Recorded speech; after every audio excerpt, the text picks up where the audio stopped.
Hi guys, कुछ बोलनी थी বাংলাতেই বলছি, যেহেতু আমি কলকাতায় থাকি। একটা জিনিস আমি লক্ষ্য করেছি কলকাতায় গরমকালে স্পেশালি, আমি যখন পাবলিক ভেহিকেলে ট্রাভেল করি, আমি তো ইন জেনারেল পাবলিক ভেহিকেলেই ট্রাভেল করি, যেরকম টোটো, অটো, তারপরে মেট্রো, বাস, এগুলোতে যখন ট্রাভেল করি, এখানে না কলকাতায় যে সিস্টেম, টোটোওয়ালার পাশেও বসে যেতে হয় সিট না পেলে, একদম গিজিমিজি করে সবাই একসাথে একদম কি বলবো, খুব মানে গিজিমিজি করে বসে। আমি এত ঘটি বাংলা বলতে পারি না, যতটুকু পারছি ততটুকুই বলছি।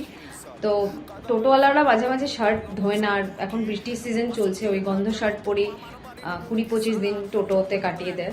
যাই হোক, ওই সে যা ইচ্ছা কাটাক, সেটা ওর পার্সোনাল ব্যাপার, কিন্তু আমরা এজ এ প্যাসেঞ্জার যদি কিছু ফেস করি, আমার নিজের রাইটের জন্য তো বলতেই হবে। আমি সেদিন শ্বাস আটকে পুরো না নিজের জায়গা থেকে দমদম স্টেশন পর্যন্ত গেছি।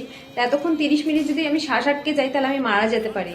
আর আমি কারোর জন্য আমি মরতে রাজি নই। আমি অনেক কষ্ট করে, অনেক জনি পার হয়ে মানুষ জন্ম পেয়েছি। এই ভোটকা বন্ধের জন্য আমি শ্বাস আটকে মরতে পারবো না। 2 মেট্রোতে একে তো এসির এই কনজাস্টেড এসি, মানে বন্ধ জায়গা, কোনো হাওয়া ঢোকার কোনো ব্যবস্থা নেই। তার মধ্যেই ভোটকা দেখে 20-25টা ছেলের থেকে ভোটকা গন্ধ বার হয়েছে। শার্ট, এই বৃষ্টির সিজনে শার্ট ধুয়েছে, শার্ট শুকায় না, শার্ট না শুকানোর একটা বিতিকিচ্ছিরি গন্ধ পুরো মেট্রোর কামড়া শুদ্ধ ভরে গেছে। তা আমি আবার এরকম শ্বাস আটকাতে আটকাতে, একে আমার নাকের প্রবলেম আছে, আমার নিঃশ্বাসের প্রবলেম, এরপরে মারা গেলে কিন্তু কেউ দায়ভার নেবো না। এই জন্য আমি বলছি যে আপনারা একটু শার্ট বেশি করে কিনে রাখবেন, যাতে একটা শার্ট যদি 2 দিন না শুকানো, গন্ধওয়ালা না শার্ট না পরে, একটা পরিষ্কার শার্ট পরবেন। আর দয়া করে বেশি দাম না, বাংলা সাবান আছে, মার্গো সাবান আছে, ডেটল লিকুইড আছে, এগুলোতে গায়ের গন্ধ ভেঙে যায়। এগুলো ইউজ করুন আর মানুষকে কম জ্বালান।